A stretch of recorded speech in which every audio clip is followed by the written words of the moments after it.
The lady from the church asked me to pray for her husband's soul.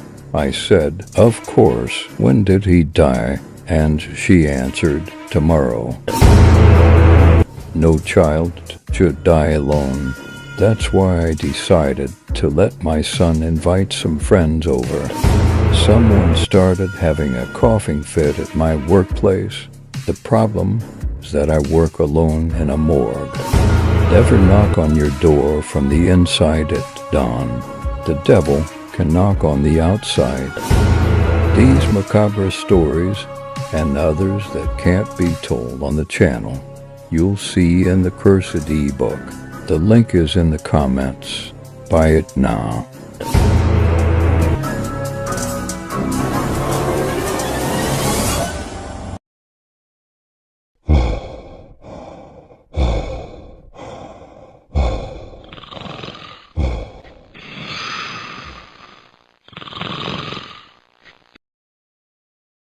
In the quiet town of Eldridge, whispers of a mysterious job opportunity circulated among those desperate enough to seek employment. The job was said to be lucrative, offering more money than any of the townsfolk had ever seen. But there was one catch. You had to read and accept the rules before you could even think about starting. It seemed straightforward, but as the story goes, there was something unsettling about those rules. The night before the interview, Sarah, a struggling single mother, found herself pacing her small apartment. The paper she had received was ancient-looking, yellowed with age, and the text was written in an elaborate, almost archaic script. She squinted at the document, trying to decipher the rules that seemed to shimmer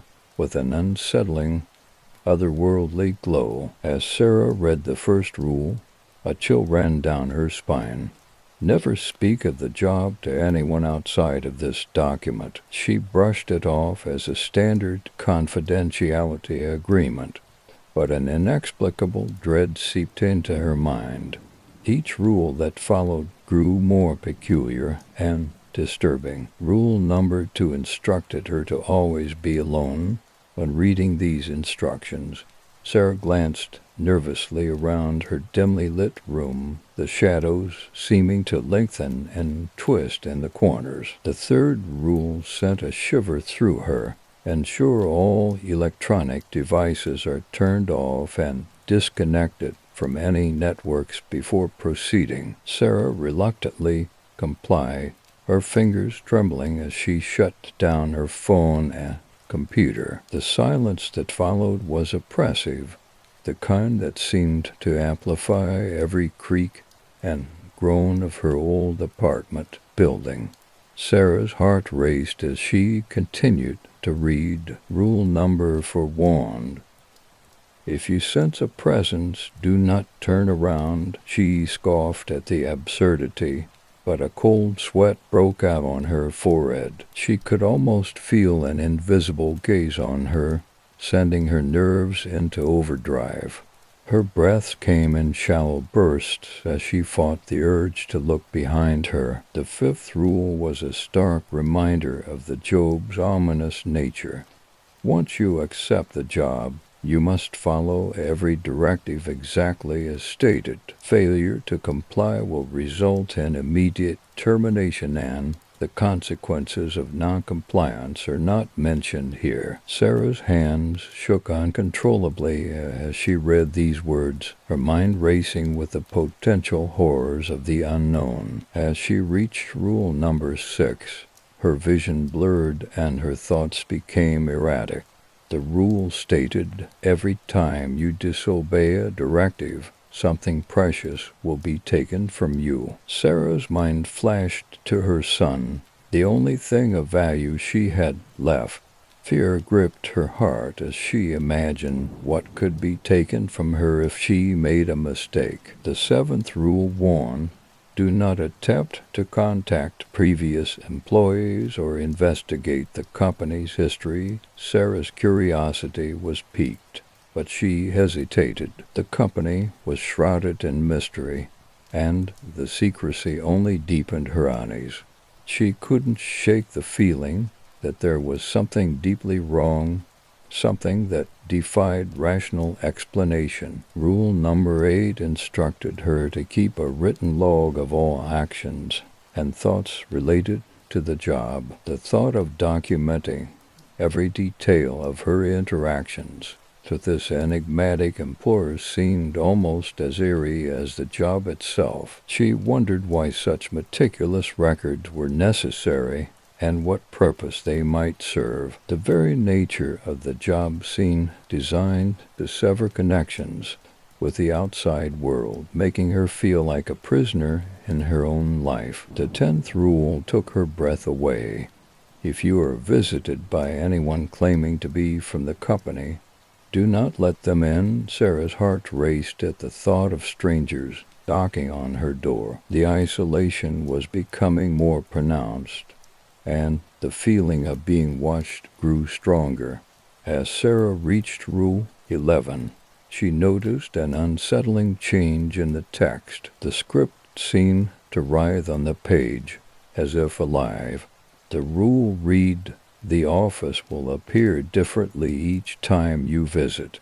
Do not be alarmed by its appearance or changes in layout." The thought of an ever-shifting workplace added a new layer of dread to her already frayed nerves.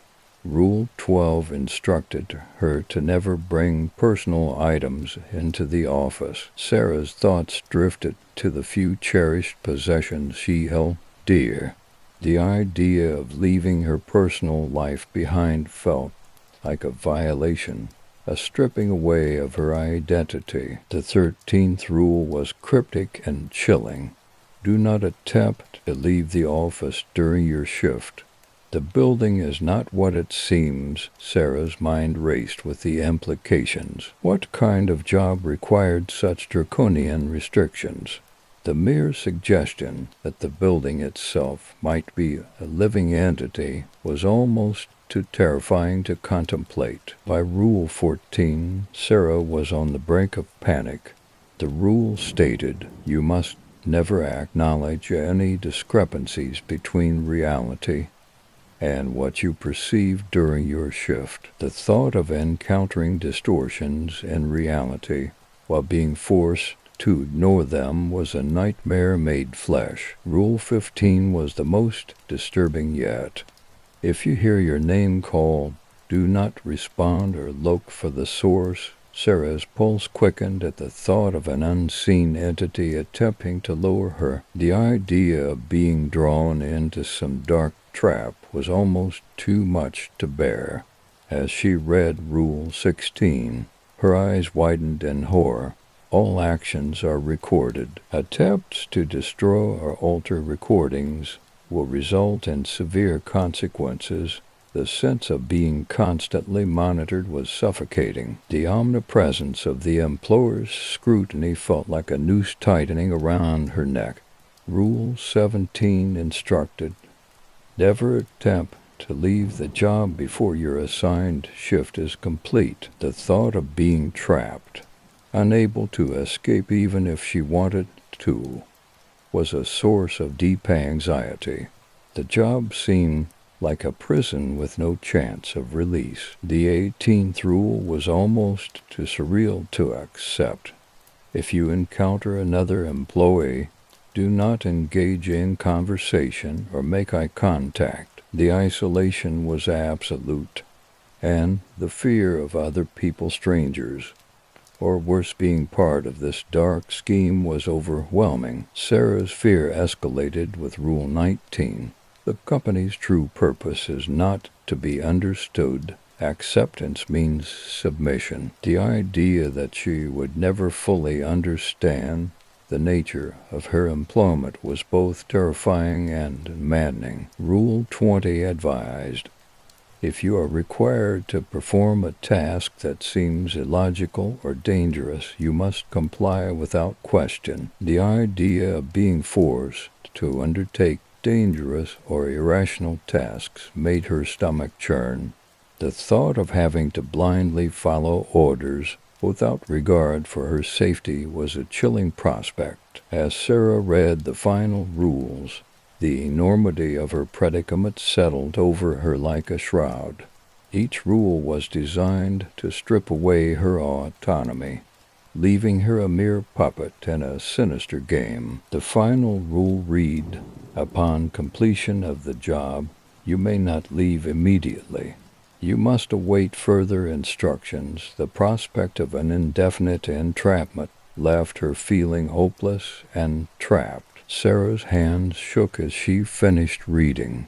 The document's final lines seemed to blur and writhe, as if mocking her. Her heart pounded as she realized the truth.